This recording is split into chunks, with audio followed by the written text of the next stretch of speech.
ન્યૂઝમાં આપનું સ્વાગત છે। મહેસાણા જિલ્લાના કડી તાલુકાના નંદાસણ ખાતે 34માં આંતરરાષ્ટ્રીય સંમેલન અને ગાલા એવોર્ડ કાર્યક્રમનું આયોજન કરાયું। તારીખ 28 અને 29 ડિસેમ્બર 2024ના રોજ નાકાદાર ઇન્સ્ટિટ્યૂટ ઓફ નોલેજના કેમ્પસમાં American Federation of Muslim of Indian origin દ્વારા 34માં ઇન્ટરનેશનલ કન્વીનન્સ ગાલા એવોર્ડ પ્રોગ્રામનું સુંદર આયોજન કરવામાં આવ્યું હતું। આ પ્રોગ્રામમાં દરેક રાજ્યના પ્રથમ 3 મુસ્લિમ વિદ્યાર્થીઓને સન્માનિત કરવામાં આવ્યા હતા અને ગુજરાત, મહારાષ્ટ્ર, રાજસ્થાન, કર્ણાટક જેવા 18 રાજ્યોમાંથી કુલ 93 વિદ્યાર્થીઓ ઉપસ્થિત રહ્યા હતા, જેમાં પ્રથમને ગોલ્ડ મેડલ અને 7,000 રોકડ પુરસ્કાર તેમજ દ્વિતીય અને સિલ્વર મેડલ અને 5,000 રોકડ પુરસ્કાર, તૃતીય આવેલ વિદ્યાર્થીને બ્રોન્ઝ મેડલ અને 3,000 રોકડ પુરસ્કાર આપીને સન્માનિત કરવામાં આવ્યા।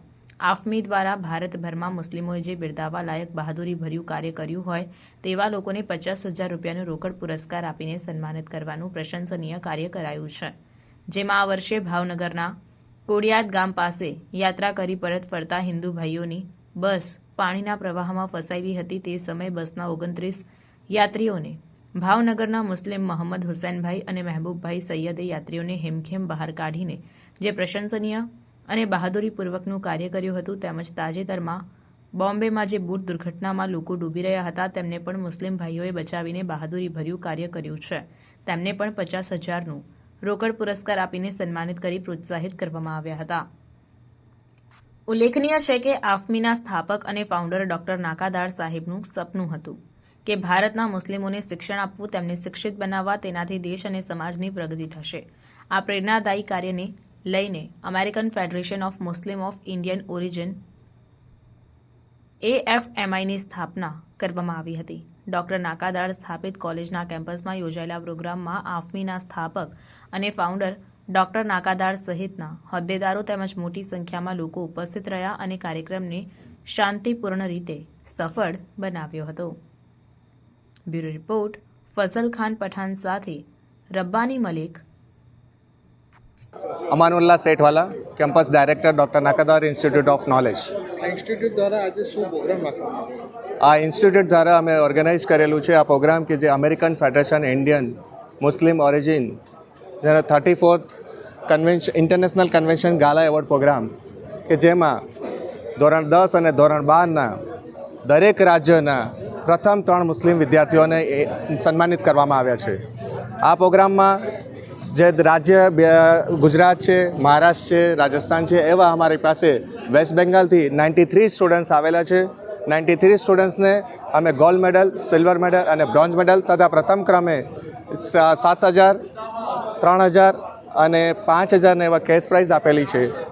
તો આમાં એક મકસદ છે આફમીના જે ફાઉન્ડર ટ્રસ્ટી છે ડૉક્ટર અબ્દુર-રહેમાન એસ નાકાદા સાહેબ અને તેમની આફમી ઓર્ગેનાઇઝેશન જે ટીમ છે તે એવું વિચારી રહ્યા છે કે હિન્દુસ્તાનમાં જ્યારે આપણે બાળકોને પ્રોત્સાહિત કરવામાં આવે અને એ જો બાળકો પ્રોત્સાહિત થશે અને એ તાલીમની બાબતે હાયર એજ્યુકેશન લેશે તો દેશ અને સમાજનું પ્રગતિ થશે।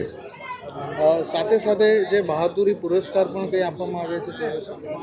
હા, એક આફમીની જે ટીમ છે એ આફમી ટીમ એવું વિચારી રહ્યા છે કે જો આ બહાદુરીનું કામ જે હમણાં આપણે બતાવ્યું આપને કે ભાવનગરના અંદર મોહમ્મદ હુસૈનભાઈ અને મહેબૂબભાઈ સૈયદ જે લોકોએ બહાદુરીપૂર્વક 29 લોકોની જાન બચાવી હતી તે ઘણું બિરદાવવાલાયક કામ હતું અને આ કામ માટે તેમને જો સન્માન કરવામાં ના આવે તો એ સમાજ માટે સારી વાત નથી અને આ જ એક હેતુ હતો કે જો એમનું હિંમતપૂર્વક જે કામ કર્યું છે તે જ રીતે સમાજના દરેક વ્યક્તિ આવું નેક કામ કરશે તો હંમેશા દેશ અને સમાજની પ્રગતિ થશે। તેમને AFMI થ્રુ બંને ભાઈઓને 50,000નો રોકડ પુરસ્કાર આપવામાં આવ્યો છે અને આવતીકાલે જે હમણાં ગયા અઠવાડિયે મુંબઈમાં જે હાદસો થયો, આ જ હાદસો થયો છે જેમાં 35 લોકોની જાન બચાવી છે મોહમ્મદ આરિફ, તે આવતીકાલે આવવાના છે અને તેમને પણ 50,000નો પુરસ્કાર આપવામાં આવશે।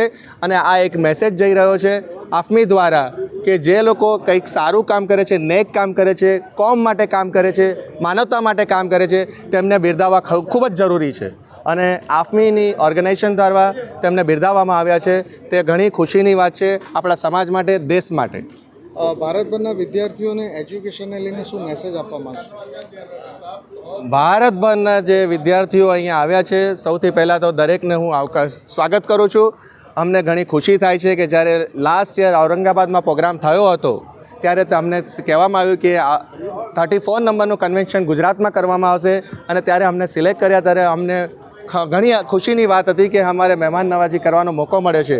પણ જ્યારે આ આફમીના ડૉક્ટર નાકાદા સાહેબ જેની ઉંમર છે અત્યારે હાલમાં 90 વર્ષ અને અલી કુરેશી સાહેબ હાલના પ્રેસિડન્ટ જેમની ઉંમર છે 85 વર્ષ, આ લોકોને જોઈને અમને ઘણી પ્રેરણા મળે છે કે આ ઉંમરે લોકો કોમની ખિદમત કરે છે, સમાજના બાળકો માટે વિચારે છે, સમાજ માટે વિચારે છે અને દેશ માટે વિચારે છે. તો આપણે નવજવાન હોય અને દરેક માનવતા માટે આ વસ્તુ આ લોકોની ઉંમર જોઈને આપણે વિચારવું જોઈએ કે આપણે સમાજ માટે કશું કરવું જોઈએ. प्रोग्राम का मकसद यही है कि मुस्लिम बच्चों की कैसे हौसला अफजाई की जाए ताकि वो एजुकेशन में किसी से कम न रहे जी और आगे आए. अब जब हमने ये प्रोग्राम स्टार्ट किया तब तकरीबन हार्डली हम देखते थे कोई स्टूडेंट को 80% से ज़्यादा बात बच गई. 10 साल के बाद हमें पता चला जब हमने सर्वे किया तकरीबन उस टाइम पे 80 स्टूडेंट जैसे थे कि उनको 80% से ज़्यादा मार्क्स होने लगे.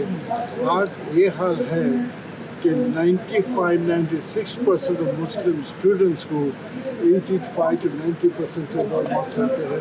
तो कई students at least this year 5 students के जिनको 100% मार्क्स हैं डिफरेंट बोर्ड्स के ऊपर. तो हमें बड़ी खुशी हुई है कि जो 35 साल से हमारा ये जो सिलसिला चला है कि जो दावा चला है तो उसमें कुछ कामयाबी हासिल हुई है और आप लोगों से दुआ करते हैं कि दुआ करिए कि और कामयाबी हासिल हो. आज आपने ऐलान किया कि अगला जो आप लोगों का अवार्ड सम्मान है वो मुंबई में होगा. जी, द नेक्स्ट ईयर का फंक्शन जो होगा वो बॉम्बे में होगा. अभी आए थे वो कह रहे थे कि उनको हैदराबाद में करना है, कलकत्ता वाले कह रहे थे उनको कलकत्ता करना है, लेकिन वो फिर सोचेंगे अगले साल कि कहाँ करना है. लेकिन अगले साल का प्रोग्राम इंशाल्लाह बाद में होगा. Thank you sir.